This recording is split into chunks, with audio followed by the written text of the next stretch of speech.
Welcome to episode 8 of the Dynasty Dreamerz podcast. I'm your host, Joe Galloway. I'm joined as always by my co-host, Luigi Federico. Hope everyone's as excited for the NFL draft as we are. Collectively, we are the Dynasty Dreamerz. We go to bed thinking about Dynasty. We dream about Dynasty. We wake up thinking about Dynasty. You get the picture. Ladies and gentlemen, we're available on Spotify and Apple Podcasts in addition to YouTube. On today's show, we're going to be tackling an impromptu NFL mock draft.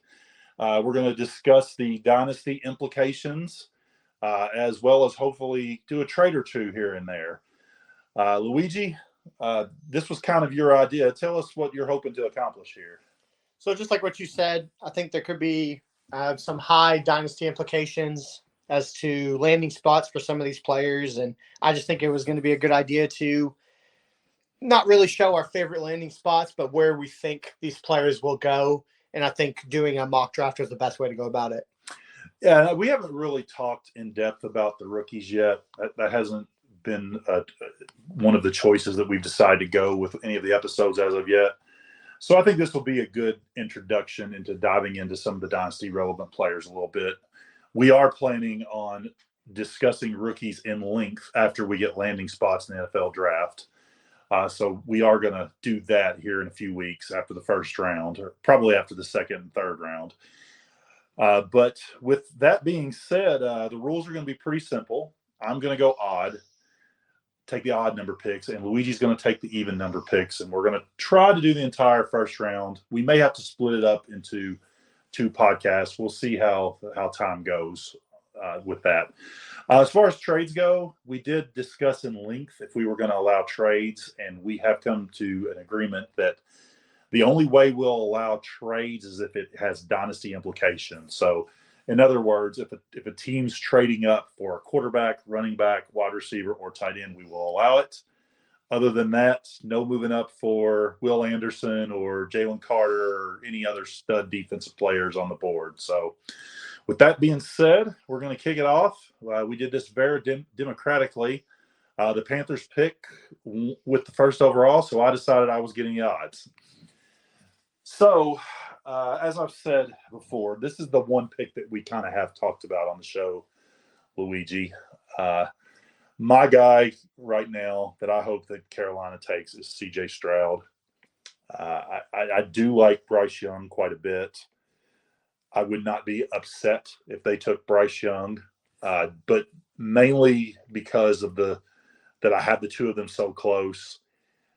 I guess the tiebreaker for me is kind of C.J. Stroud size advantage over Bryce Young.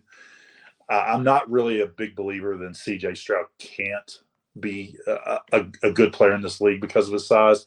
But if you've got a couple of guys that you rate similarly, why not take the guy that's got more of an NFL body? That's kind of the way I'm tackling this pick. So with the first pick in the Dynasty Dreamerz NFL mock draft, the Carolina Panthers select C.J. Stroud, quarterback, Ohio State. So at 102, Houston's obviously looking to go quarterback there. I don't think there's any chance that they don't take a quarterback. And obviously the best quarterback available is Bryce Young.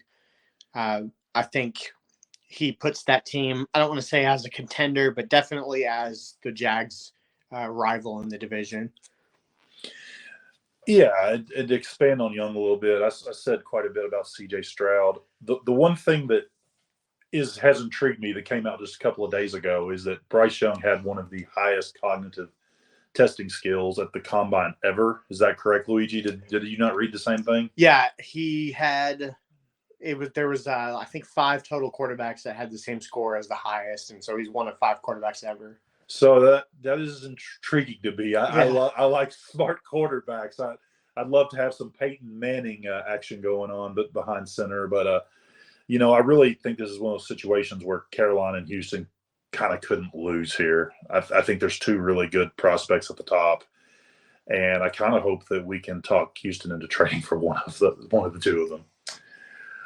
So that moves us on to the 3rd overall pick, which is owned by the Arizona Cardinals. And the Arizona Cardinals is where most people think that this draft is going to get interesting this year, including myself. And I think you would probably agree with that, Luigi. Yeah, I think with all the talk of Carolina potentially trading back, I don't think they're going to trade back. I think they're going to pick their favorite quarterback, which I believe is C.J. Stroud, and then I don't think Houston even hesitates to put in the Bryce Young card at 102. Right.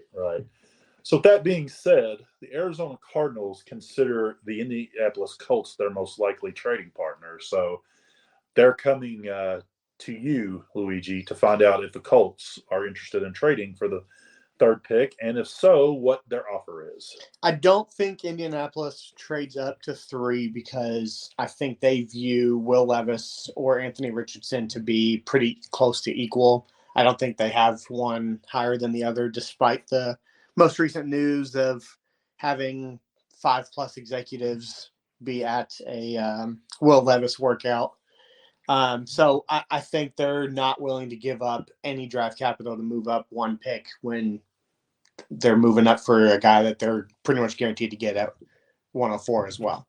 Okay, so after being rejected by the Colts, the Cardinals GM is going to have to make a trade with himself and go talk to the Tennessee Titans general manager, who the Titans are heavily rumored to be in the market for a quarterback. And let's be honest, they should.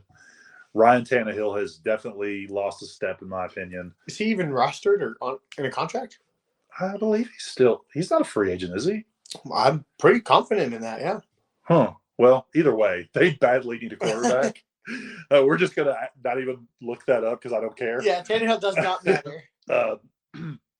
Malik Willis may have been the worst quarterback I've ever seen play a game of football last year.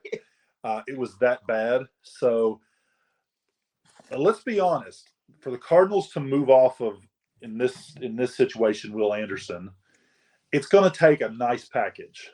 So Carolina traded a first, essentially 2 firsts with DJ Moore, a second, and what else was it? A third, maybe? Yeah, there was a third, a second, and 2 firsts, essentially. So I think it's going to take a similar package to move to 11 to 3. I don't think quite as much. So what I've decided to go with here, the Cardinals are going to trade the 3rd overall pick to the Titans for the Titans' number 11 overall pick, for the 41st overall pick in this year's draft, and the 72nd pick in this year's draft, and a 2nd-round pick next year. So they're essentially going to give up a first.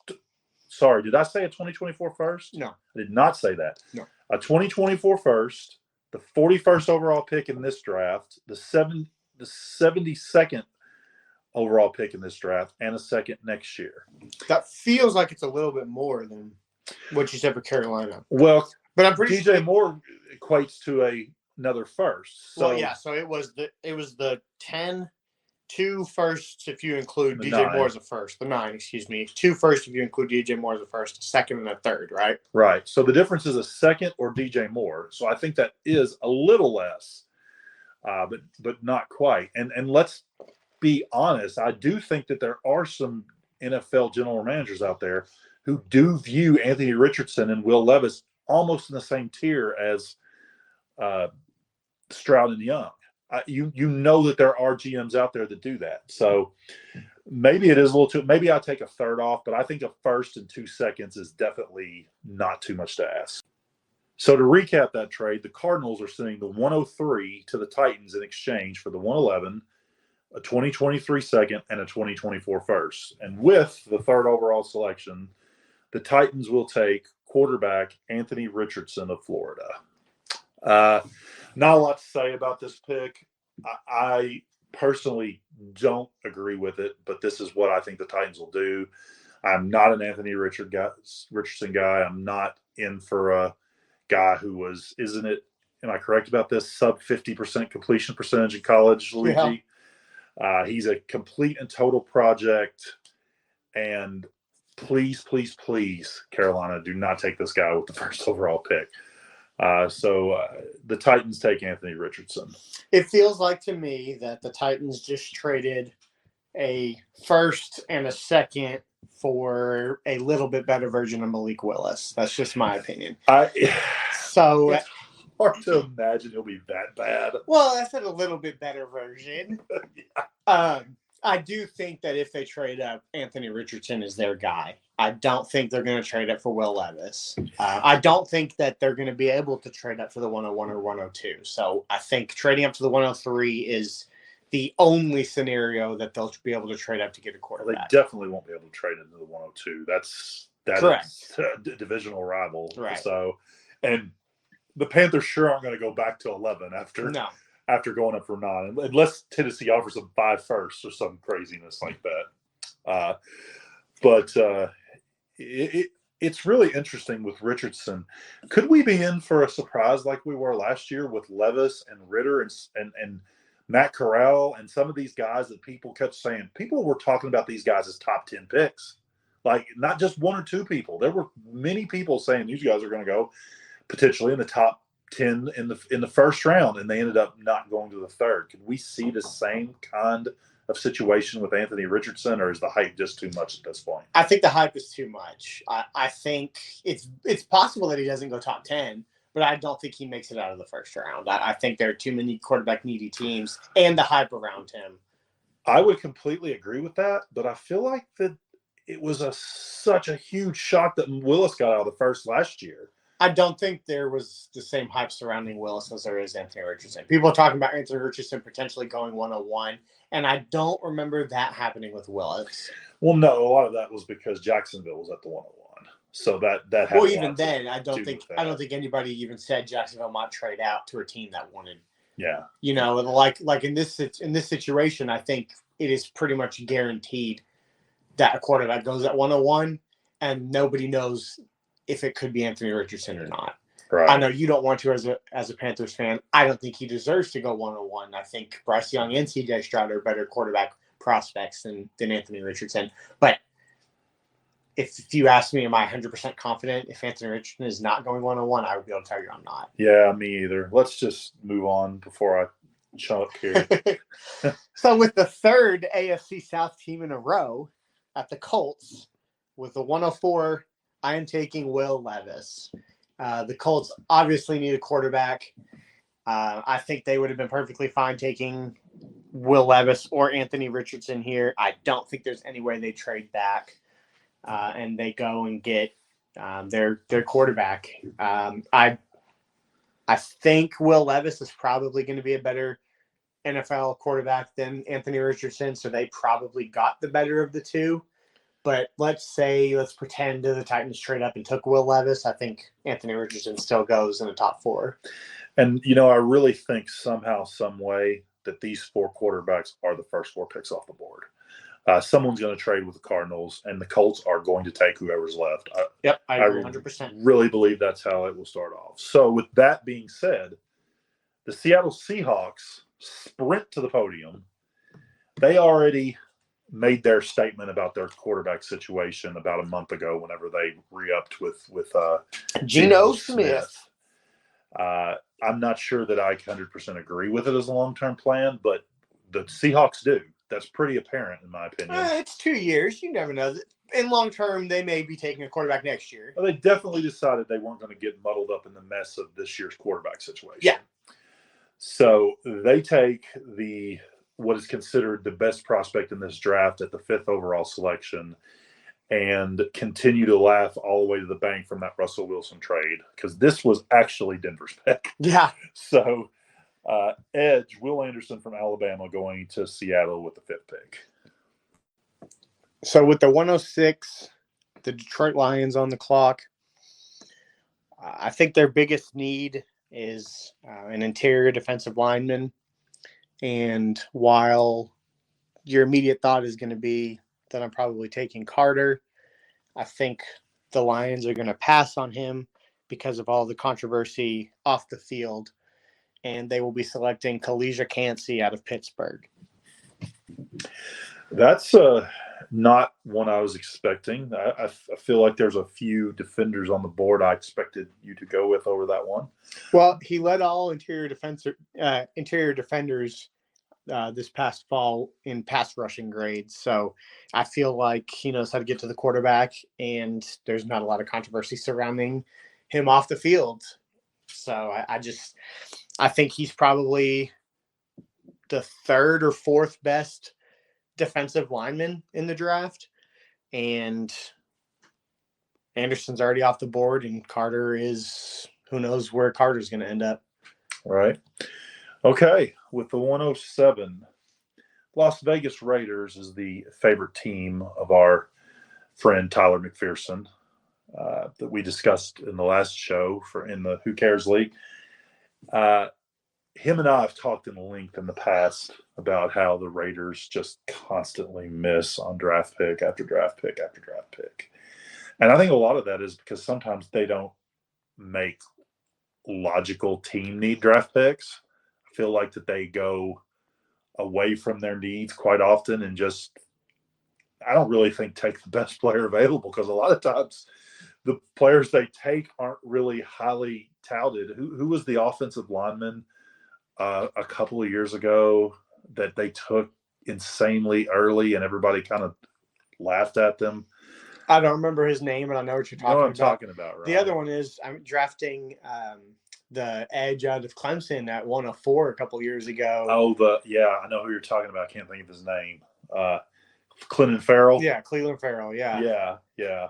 So it just seems like that they're constantly going best player available, but not really knowing who the best player available is. They're rolling a dice on their draft board and saying that guy right there.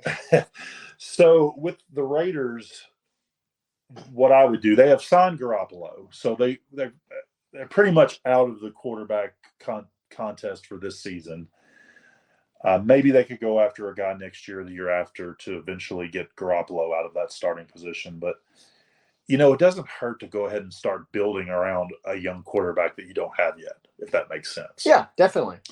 So why not take the best offensive lineman in the draft, at least the projected best offensive lineman in the draft, and tackle Peter Skoronski out of Northwestern? Yeah, I definitely feel like if they're going offensive line, that's the player to take. I think he's pretty high up there in terms of offensive lineman prospects that we've seen probably in the last 5 years. So I think he's one of those can't miss guys that really you can miss on, if that makes sense. Like he's that highly touted that a team is going to be very happy to be able to draft him. So at the 108, the Atlanta Falcons are on. Well, just a second. The New York Giants and the Kansas City Chiefs have both requested a audience with the Atlanta Falcons in regards to the 108, and both of them would like to know what the Atlanta Falcons would take for this pick. So you said the Giants and the Chiefs. Correct. I would be interested in discussing something with the Giants. Okay. The Chiefs probably weren't going to do it anyways. It's not really their style. It's but not. They just wanted to, hear what. Are they just that interested in a wide receiver there? Well, I mean, I think I'm that interested in getting them a wide receiver there. For fantasy purposes? Right. Patrick Mahomes and JSN. Oh, God. So the Giants, what are we looking at? Well, with how far back the Giants pick is Mm-hmm. is that 25 to 8? Correct. That's going to need to be pretty similar to the package, maybe even a little bit more, that the Cardinals received for the 103. So the 125, 2024 first, the 57th overall, and New York's 2024 second. So 2 firsts and 2 seconds. Essentially. Did you take a third in 2024 instead? No. Okay. No. They're pretty happy with getting a guy there, so they would need a pretty massive overpay, I would say. Done. Wow, I hate that I just gave a division rival that much draft capital. Yeah, you did. So the Giants have moved to the 108. And with the 108, they will take wide receiver Jaxon Smith-Njigba from The Ohio State University. So this is simple. The Giants have not had a good wide receiver since Odell Beckham. And that's going on 4 years now. Danny Johns has shown some improvement, albeit with not much around him. We've talked in length on this show about how Justin Fields needs more weapons, and some people think that Lamar Jackson needs more weapons. And I'm not sure that anyone needs weapons more than Daniel Jones. And could they sit there at 25 and get a decent wide receiver? Sure, they could have, but I think they'll be getting the fourth or fifth best wide receiver there. Yeah, out of 25. I would tend to agree with that. And I think that what really solidified this for me is whenever I've been kind of on the border between JSN and Quentin Johnson as my wide receiver one. And it wasn't anything that JSN did that kind of pushed me over the top. But whenever Quentin Johnson had a less than desirable 40 time, I don't think the 40 time was a huge, great big deal, but it was less than I was hoping for. Let's just put it that way. And the fact that apparently he couldn't catch any footballs at his pro day, that was a huge problem. This really solidified JSN as kind of the top tier of a wide receiver by himself, in my opinion. So I think the Giants would be very wise to make a trade like this to get a guy like Jaxon, Smith-Njigba. JSN is the only prospect outside of, I would say, CJ Stroud and Bryce Young that I would say, Will Anderson as well, that I would say, if you really want the guy, open up your bank. Hand me a blank check, because he is going to be an amazing wide receiver.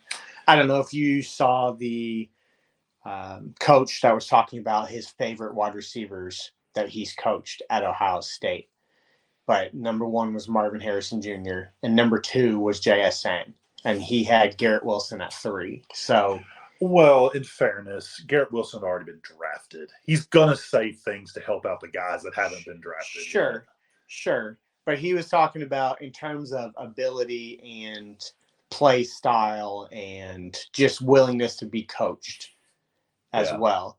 So you're right. A little bit of it was probably him boosting up the draft capital in his, 2 most recent wide receivers. Marvin Harrison will probably go next year.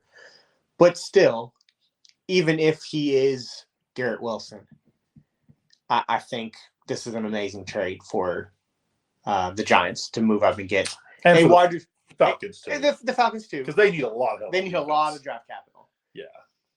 But to be able to move up and get Danny Dimes, a wide receiver who is the favorite to be the first wide receiver off the board, I think they're willing to do whatever it takes to get in there. So that brings us to the Chicago Bears with the 109 team that did the trade with the Panthers to move them up to the 101. And if I'm the Bears and things fall this way, I'm scrambling at this point, because my plan going into this draft was to give Justin Fields weapons so I can find out if he's the guy or not. Even though I don't believe he's the guy, I think the Bears are very much still undecided, which is why they traded out that first overall pick in the first place. But what's happened to you, the 2 picks right before you got on the clock, the best offensive tackle, which you desperately need, went off the board with Skoronski. And the best wide receiver by a decent amount, in my opinion now, went off the board at the 108. So you've gotten the best pass catcher, which they probably still need despite the DJ Moore trade, and the best offensive tackle that had been sniped right up from under your nose. So there's a couple of ways to look at this. You could, go with the best player available, and there still is a blue chipper or 2 still on the board, because we've only had 1 defensive guy selected, two, as of right now, but the Lions reached for their guy. So, or you could settle for the second best tackle on the board. I don't think the Bears do that. They have so many holes everywhere. I think this team just needs to take probably best player available. And Paris Johnson played guard in college, if I'm not mistaken. He played guard last year, and this year they moved him to left tackle. So that would be a little concerning for me for a top 10 pick. Not that I don't think that he can be, successful in the league, because it's happened before plenty of times. But I think with Skoronski off the board and JSN off the board, I think that they're just going to take Jalen Carter, who I still believe is a blue chipper, who I think, although what he did was very unfortunate for the individual who passed away, I think that there's a lot is being made out of such a thing that I think that, quite honestly, most of our children would have probably been involved in as well. And I think some of the negative publicity he's getting is a little bit unfair, if I'm being quite honest with you. So with the 111, with the 110, the Philadelphia Eagles are selecting Tyree Wilson, edge out of Texas Tech. I think he's the best defensive player available that they need. And I think that, honestly, that they probably trade back in the draft. But with us agreeing to only be trading up for fantasy relevant players, I don't think anybody's going to be trading up to the 110 to draft a fantasy relevant player. So I'm just going to stick with Tyree Wilson to the Eagles. Okay, so that puts the Cardinals back on the clock, and they have picked up some draft capital, picking up an extra first and a second. And obviously they would have rather had Will Anderson than anybody that's left in the draft. But they have a huge need at the cornerback position as well. Huge need. And there's actually a couple of guys that I would consider if I was them here, but I'm going with the guy from Oregon, Christian Gonzalez. 6'1.5" and 197 pounds is the biggest reason why I'm going in that direction.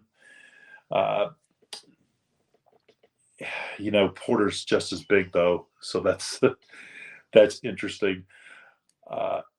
I don't like Witherspoon over either one of those guys, if I'm being perfectly honest with you. So not knowing an extreme amount about the difference between the two of those guys, I'm just going to take the top guy on the board. So at the 112, the Texans are back on the clock after having selected Bryce Young at the 102. Their biggest need is going to be, other than wide receiver, defensive line. And I don't think that they take a wide receiver here. I don't think there's a wide receiver worth going this high besides JSN, and obviously he's off the board. And my co-host just kind of looked up at me and probably thinking Quentin Johnson, but I'm not a Quentin Johnson fan. I don't think at this point I would take him with the 12th overall pick. I just don't think there's a wide receiver. I don't think another wide receiver will go probably till 14 or 15. And I think that's even going to be a stretch as well. So I'm going to be taking Luke Van Ness, edge out of Iowa. I think he's super close to Tyree Wilson in terms of ability. I put Tyree Wilson just a little bit ahead of him just because of his size. And I think it's quite possible that we could be looking back at our mock and saying, why did I not take Luke Van Ness instead of Tyree Wilson? Right on. So I don't have much to add to that other than what I think the Texans will try to do desperately with this pick. If JSN is off the board, I think they'll try to move back. Yeah, definitely. Yeah, I agree. And I think there will be teams that are defense needy, or maybe trading up for the tackle out of Ohio State, Paris Johnson. I mean, that's a probability that teams will be trying to trade up for those type of guys. So with the 13th overall pick, the New York Jets, I'll be brief here. they're going to take best player available. It also happens to be a position of need. They're going to take Paris Johnson Jr., the offensive tackle out of Ohio State. I think this will be exceptionally important. Especially important if they end up getting this Aaron Rodgers trade done, which we all expect is going to eventually happen. Yeah, I agree. And their offensive line really isn't that bad.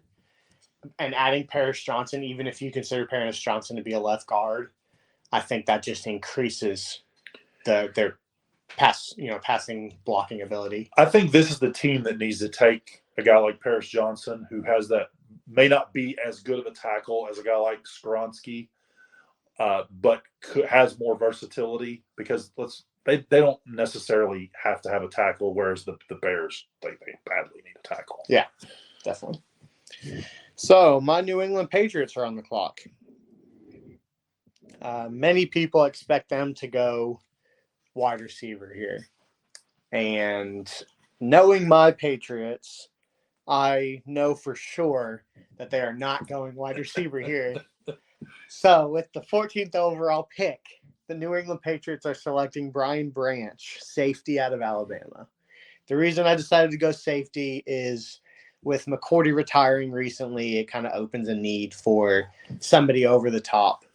And knowing Bill Belichick, his love of Alabama players, Brian Branch is considered the top safety in the draft. And as an Alabama player, that's who Bill Belichick is going to be taking. So that puts the Packers on the clock with the 15th overall pick.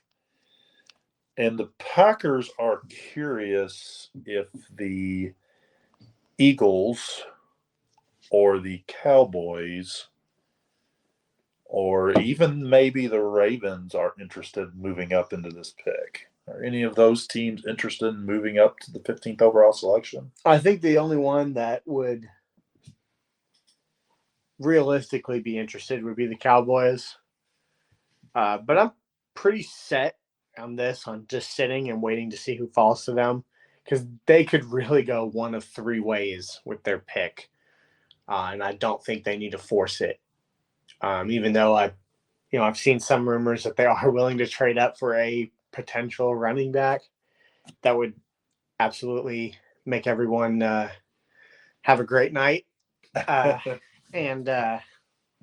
I don't think, for the sake of this mock, I don't think I want to do anything. Okay. In that case, the Packers are forced to stay put, and they are really unhappy about that. So they're just they need to take a tight end or a wide receiver, if I'm being completely honest. But I feel like that there's I don't know that there's any top end left at either position, if I'm being completely honest with you.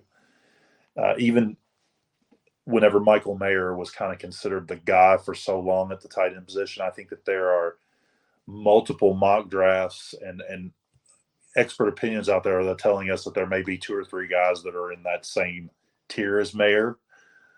Kincaid, the kid from Georgia, Washington, I believe is his name. I know Washington, yeah. And I think the biggest reason is because NFL doesn't care about fantasy. If we're looking at a fantasy tight end, I think it's Mayer, and it's clearly Mayer. Sure, but we can't look at it from that standpoint. That's what I'm saying. Right. So I think that there are three, maybe even four guys ahead of him in terms of the complete NFL package. Yeah. So kind of don't think the Packers would go wide receiver or tight end here. I feel like that they would wait to take their wide receivers and tight ends, their playmakers, in the second and third round. Because let's be honest, they always do that. So I think I'm just going to go with best player available here. Let's get you can never have enough rushers. Let's get a Miles Murphy to edge out of Clemson. Not a whole lot of thought on that. Just kind of one of the best players available left on the board, and edges are going to be running out here before too much longer. Let's be honest; they're getting kind of thin already. So 16th overall, Washington Commanders. One of their bigger needs outside of probably quarterback is a DB, and with Devon Witherspoon still being on the board after him having one of the best college seasons for a cornerback we've ever seen, we're going to go with Devon Witherspoon at 116. So that puts me up with the Pittsburgh Steelers with the 17th overall pick. And I am one of the few out there, I think, who really believes that Kenny Pickett is going to be a good quarterback in this league. Big Kenny Pickett guy. I don't think there's a lot of us out there. And for that reason, I think that Pittsburgh needs to get him some help. Now, there's a couple of ways they could go here. They probably, their biggest need on offense is offensive line help. So I am considering that. But there is a wide receiver who played with Kenny Pickett in college, albeit it was a couple of years back. But they had a pretty nice connection. And Pittsburgh already kind of showed last year that I think that they're very willing or very happy to bring the in-house Pittsburgh University guys in, because a lot of people were critical of that Kenny Pickett pick, if we're being quite honest. So I'm going to go ahead and take, with the 17th overall pick, Jordan Addison, wide receiver from USC for the Pittsburgh Steelers. I love that pick. And the reason I love that pick is I agree 100%. I think the Steelers will have seen the trend going where teams who have drafted their quarterbacks are also drafting a wide receiver from college. Joe Burrow and Jamar Chase, Tua Tagovailoa and Jalen Waddle, even Jalen Hurts and Devontae Smith. I mean, you've got three teams right there that have a quarterback and wide receiver that played together in college. And those are three of the better quarterbacks in the league, top 12, let's just say. So if Pittsburgh really wants to give him some help, I think that is the guy that they will be taking, because I think the chemistry is already there. They had their best season in college together 2 years ago. Yeah. So at the 18th overall pick, the Detroit Lions are on the clock. And I honestly do believe this is another spot that teams will be trying to trade up to. I think Detroit is willing to trade back. I don't think they're willing to trade out of the first round, but I think towards the end of the first round, I think they're willing to trade back. I agree with you that they'll want to trade back, but who are people coming up for at this point? There's still a cornerback. There's still a defensive lineman who I am actually going to be taking with Detroit. These are probably the two guys that are the tier break, or even if you want to trade up for a Dalton Kincaid, if a team is just that high on Dalton Kincaid. But I think Brian Bryce is probably a guy that teams will be wanting, who I am actually taking for Detroit is Brian Bryce. But I just think that they will shop this pick around, and if it is reasonable, I think they'll move back from it. I think there's going to be a ton of teams in this area trying to shop picks. I just don't know if we'll see a lot of trades. I think after the top 10, 11-ish so picks, this draft kind of gets all the same. It kind of gets all the same in terms of receivers, but not in terms of defense. You don't think? No, I think that there's one or two more players on defense before a tier break. So if teams are really desperate to get those players, this is where they'll be trading up, is right around here. So I'm up next with the Tampa Bay Buccaneers. And the Tampa Bay Buccaneers really need a quarterback badly. They were so desperate that they signed Baker Mayfield to be their starting quarterback. I'm not sure that I believe in this guy this early, but I'm not sure that Tampa Bay will have an opportunity for the last of what is considered the top tier of the quarterback. He's not even that he's top tier, but the second tier, or however you want to say it. This is clearly the best guy left at quarterback, and the next guy may not get taken to the third round, for being quite honest, maybe the fourth. So this may be a bit of a reach, but I actually think there's a good chance we can see this happen.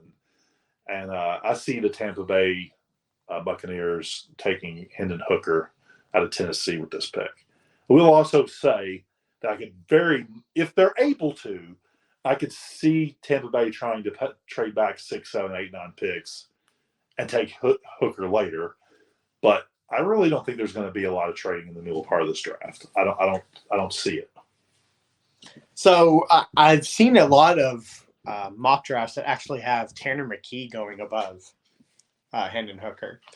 And while I don't agree with that, I think that there is a small possibility that a team like Tampa Bay may be willing to let it slide until their second-round pick to take a guy like Tanner McKee, or even trading up into the early second round to take Tanner McKee. So I actually agree that Tampa is probably going to take Hooker. For those of you listening in my Pokemon League, you'll know that I traded into the last pick of the first round with Tampa and took Hendon Hooker in the mock draft that we did recently. So I'm a huge fan in that team being Tampa trading up, or even just taking Hendon Hooker with their 19th pick. So with the 20th overall pick, Seattle is going to fill a pretty glaring need. The Buffalo Bills would like to talk to you before you make this pick. The Buffalo Bills would like to know if you will take a 2023 second and a 2024 third, plus the 27th overall to move up to this pick. Yeah, they would do that. They would do that? Okay. I'm going to make a whole lot of people happy here. And with the 20th overall pick, the Buffalo Bills are going to select Bijan Robinson, running back out of Texas. Oh, boy. This just makes too much sense to me. Yeah. I think them or probably Dallas would be the only two that would be willing to trade up. And I didn't want Dallas to trade up. So, well, and the reason why I thought this was the right spot to do it with either one of these teams, with this team, is because even though I don't buy it, there's been a lot of hype about the Chargers taking Bijan Robinson for some reason. Yeah. I don't really buy it, but if the Buffalo Bills believe that for whatever reason, and you also got the Cowboys that are a pick ahead of them, and even the Ravens, I think, could be in play for Bijan. Mm-hmm. This seems like the right time to move up 7 spots. Like we said, there's a lot of the same now, so I don't think the Seahawks would want too much. No. Is why I offered us just a second and a third. And I know this is a running back, but if he's as good as everyone says he is, this seems like a trade that the Buffalo Bills would be dying to make. I think even if he's 90% of where we think he is, I think Buffalo is still going to want to do this. They're going to hope that he is what the hype is. But even if he isn't, I still think they're satisfied. It's a second and a third. I mean, the second could turn out to be something. It's probably going to be a later second. Well, it's 2023 second. Oh, yeah. Then it's definitely a later second. So, right. But the third could be, I think you pick up a second. You pick up a second and a third to move down 7 spots. And honestly, there's a chance you get the guy that you were going to take anyways. Right. Or even if I don't, I think the position that I was taking, I think there's 2 or 3 similar guys at this point. So I think Seattle is more than happy to pick up some draft capital moving down to pick up a guy that they are going to take anyway. You can really see how we would probably be as real NFL GMs. You just kind of sit there and made your picks, and I'm like, I want to move up. I want to trade. I want to get my guy. More trades. Which is kind of actually different than what I do in actual Dynasty. I'm kind of the trade back and sit and wait and make my pick guy. But it's, to me, it's different in this NFL draft because I'm trying to win Super Bowl, baby. But so that brings me up with the Chargers with the 21st overall pick, and the Chargers may or may not be pissed that Bijan just got sniped from under them. I personally don't think there's any chance they're going with Bijan. I think they're going to make it work with Austin Eckler. For one reason, who's going to trade for Austin Eckler? Who's going to pay that contract and give them the draft capital that it would require to get there? Well, and I mean, the contract is only 1 more year. You got to remember that. Right. For Eckler. So I'm going to. It's tough. This is a tough spot. If they had not re-signed Keenan Allen or kept Keenan Allen, restructured his deal, I think I would be going wide receiver here. And I'm still considering it. But I feel like that Justin Herbert is just going to make it with what he's got. Like I said, I think Eckler's going to stick around. I think this team could use an edge to put opposite of Joey Bosa. So I'm going to take Nolan Smith, the edge out of Georgia. So that puts Baltimore on the clock. Baltimore's in a interesting situation because there are a couple of corners on the board that they would be more than happy to take. There's wide receivers on the board that they'd be more than happy to take to pair with Rashad Bateman and Mark Andrews for whoever their quarterback is in the future, whether it be Lamar or someone else. And even if you decided to draft more offensive linemen for whoever your quarterback or running back is in the future, you could do that here. For the sake of fantasy purposes, I think I'm going to go wide receiver here. And I'm going to be taking Quentin Johnson. Whether or not it is Lamar or somebody else throwing the football, I think Quentin Johnson is the right type of wide receiver to be in Baltimore. This is exactly would be the death knell in Quentin Johnson for me. He started as a guy that I was considering, as him and JSN about the same. And then, like I said, after his pro day, I was like, okay, JSN's clearly my guy. And the landing spot in this offense with Lamar Jackson as quarterback would really probably almost put him out of the first round for me in rookie mock drafts. So I kind of hope this doesn't happen because I despite the terrible pro day, I think Quentin Johnson does have some talent. I still think there's a little bit there, but yeah, this would be like Rashad Bateman a couple of years ago. And I think the reason why I am doing it is because I think they're going to try to satisfy Lamar as much as they can, and I think they're taking a wide receiver there. I don't think they're going to go any other position. Maybe an offensive lineman, but I think Lamar having somebody else to throw the ball to, in their minds, might help him decide to stay in Baltimore. And I just think Quentin Johnson is the type of wide receiver that he needs to help him improve as a passer. All right, Minnesota's up to 23rd overall pick. Minnesota, I think, ideally would like to take either a wide receiver or a cornerback. And I think at this point, they probably don't want to take any of the wide receivers left on the board. Maybe probably wouldn't have taken anyone other than Addison or JSN for some reason he had gotten to them. Could you imagine Jefferson and JSN working together? But I'm going to take the big physical corner out of Penn State, Joey Porter, 6'2.5". That's what I'm talking about, baby. That's the size. That's a grown man. That's a grown man out there covering wide receivers. That's what you need. And some of these guys that play Minnesota are probably going to wish that Porter was bodying Jefferson on the other side. So we're just going to prevent that from happening and go ahead and draft Joey Porter to the Minnesota Vikings with the 23rd pick. So that puts Jacksonville on the clock. This pick is very interesting to at me. 24. I've kind of gone back and forth on who I think I'm going to be taking here.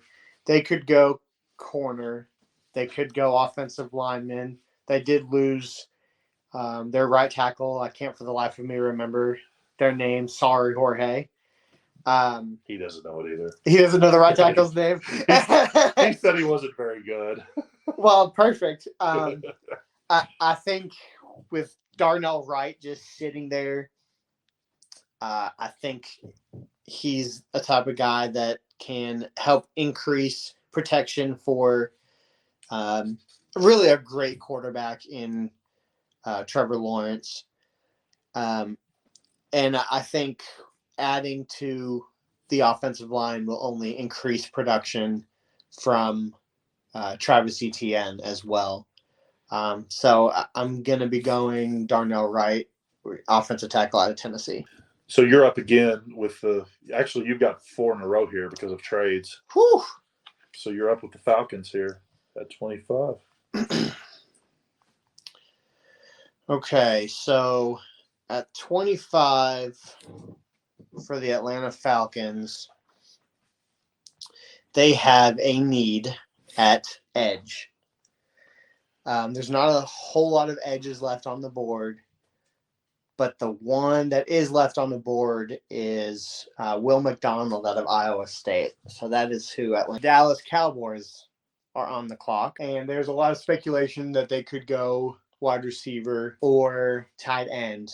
And with Dalton Kincaid still being on the board, I will be taking Dalton Kincaid, tight end out of Utah. All right. And then let's talk. That's a dynasty relevant one. Let's talk about that one. Let's do that one. Yeah. I just think, with them losing Dalton Schultz to free agency, they didn't want to pay him what he wanted. And he actually ended up getting quite a bit less than what he wanted from Dallas in free agency. I do think Dallas probably slam signs him for what he actually ended up getting. So weird. Yeah, it's just he was going to go prove it. Why not go prove it with Dallas? Yeah, exactly. And the offense you're familiar with. I guess Dallas just didn't want him. Maybe this is the reason why. Maybe they're planning on taking the tight end. Well, I think they did want him to start, and then whenever he was like, "No, your offer's insulting. Let me go find whatever else I want. Let me go try to get more money." Then they're like, "Okay, well now you're off our board completely." I think if he had just signed the deal that they offered, or even countered with what he got from Houston, I think they instantly signed him at the beginning of free agency. This is how I see the tight ends at this point. I was early in the process. I was pretty much a Mayer and everybody else type guy. The draft is really going to determine where I see these guys at this point. Kincaid getting the first round draft capital, and I can't think of very many spots Mayer could end up that would actually be more exciting than Dallas.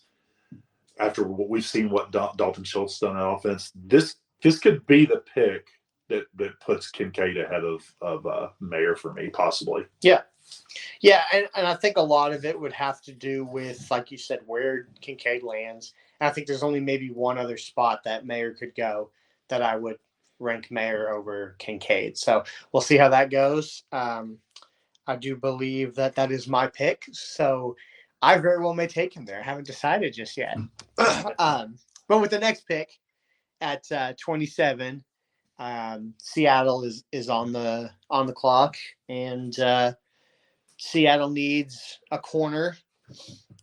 And I was planning on taking a corner at the 20th overall pick before the Bills so graciously offered us a lot of draft capital for that pick.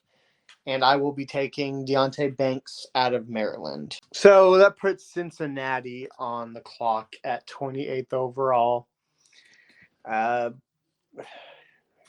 Before them signing Irv Smith, I would have said for sure that they were taking a tight end here.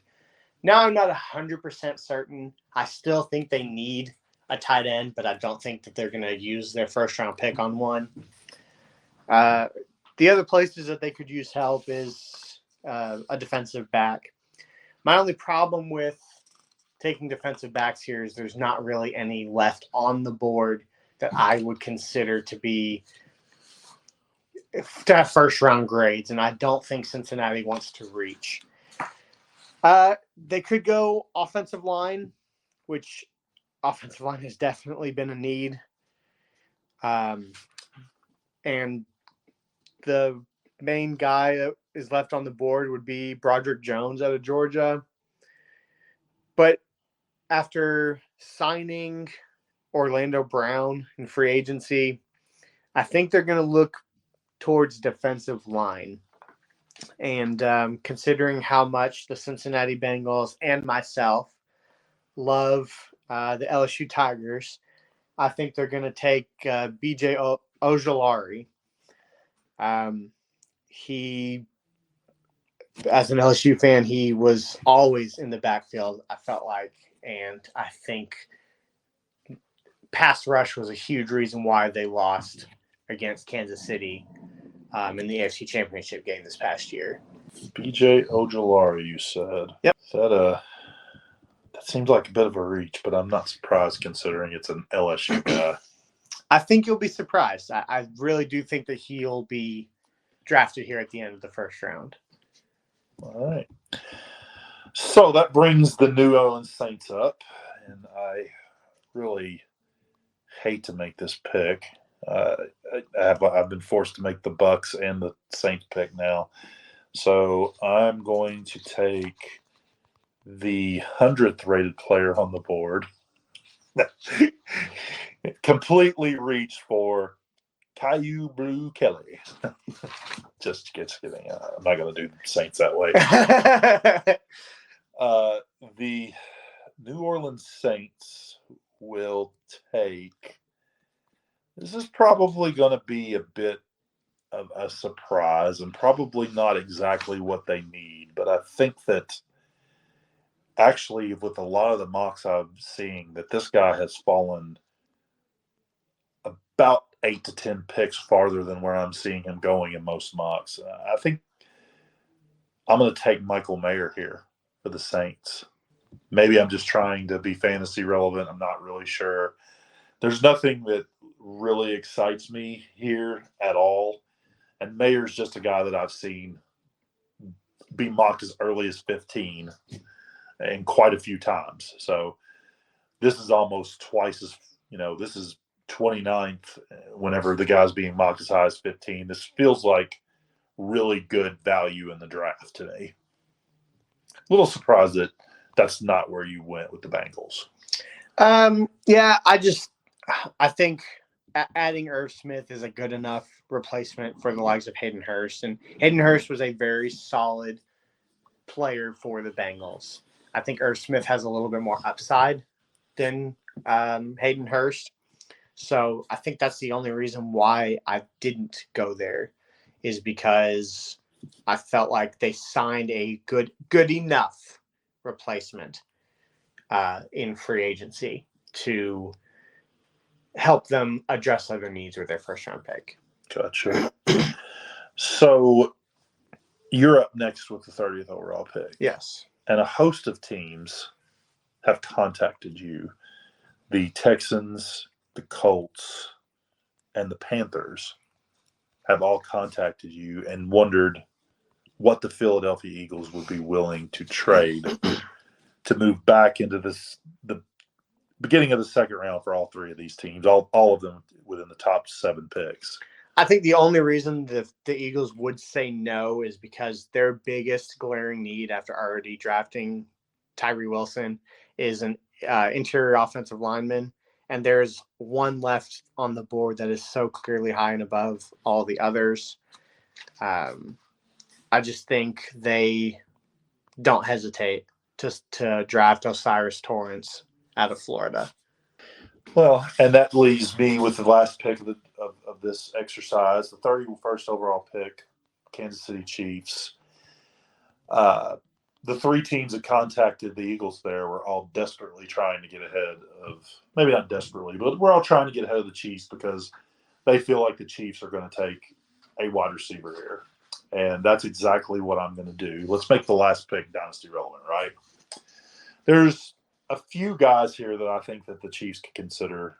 Zay Flowers, Jalen Hyatt, Keyshawn Boutte. Josh Bennett, no way. Never going to happen. For the sake of this, I think I'm going to go with Zay Flowers. He's rated a little bit higher than the other guys. He's also, if I'm not mistaken, the fastest of those 3 guys left. And we've seen what Kansas City, specifically Patrick Mahomes, can do with a fast wide receiver. They clearly missed last year with Sky Moore. At least it seems like they clearly missed. Who knows what happens with him this year? But it couldn't hurt to add a pass catcher here. And getting the fourth best wide receiver with the last pick in the first round, I think is kind of a steal. Last year we had, 7 or 8 wide receivers go before pick 17 or 18. Right. And obviously that class was a better class for wide receivers. But I think another reason why Kansas City does this, and the reason why I think that teams like the Colts, the Texans, and the Panthers will trying to move into the back of the first round to get a wide receiver. I don't know if it's so much about getting one guy over another guy, but with the way these wide receiver contracts are going as of late, the astronomical amount that you see these guys getting, that fifth-year option is going to become more and more important for these wide receivers, in my opinion. So if you could, move from the beginning of the first round to the end of beginning of the second round to the end of the first round, and maybe trade a second or something of that nature, I think it would be well worth it. Probably the reason why it's probably not going to happen. Yeah, and I'll be perfectly honest. I almost took Zay Flowers with the Patriots pick, the 14th overall. I was pretty close to it. But knowing Bill Belichick, I decided to take a safety. But I definitely think Zay Flowers is worth a first-round pick. I really do think he'll go above the likes of Jordan Addison and Quentin Johnson. It's just how the draft fell, or how our mock draft fell. He went, 31st overall. But I also do think that there are going to be some teams trying to trade back, like the Bengals potentially. Seattle may decide to trade back. So I do think there will be some teams, like you said, the Colts, the Texans, the Panthers especially. Look, the Patriots, I doubt it, but I can only dream, right? Trading back up into the first round to get a wide receiver. But yeah, I don't think Zay Flowers makes it out of the first round. I just don't. And pairing him with Patrick Mahomes, it's going to be hard not to rank him as my wide receiver too in the draft. Yeah, I think that if this draft falls the way that we're looking at it, maybe Addison. I don't know. I still think I have Zay Flowers over Addison at this point. I think Quentin Johnson could end up being like the fourth wideout, depending on landing spots. It's going to be really interesting to see what happens in this NFL draft. Yeah, I mean, honestly, if he goes to the Ravens and the Panthers take a wide receiver, I may rank him even fifth. To be honest with you, depending on what wide receiver they go with. The Baltimore does seem to be where wide receivers go to die here lately. So it's going to be interesting. But got anything else, Luigi, before we wrap this up? No, I think that's it for me. All right. That'll do it for the 8th episode of the Dynasty Dreamerz podcast. Please leave any comments that you have below. Did we like what you did for your team? Did you hate what we did for your team? Do these trades that we made make any sense at all? Please let us know in those comments. For my co-host, Luigi Federico, this has been Joe Galloway signing off.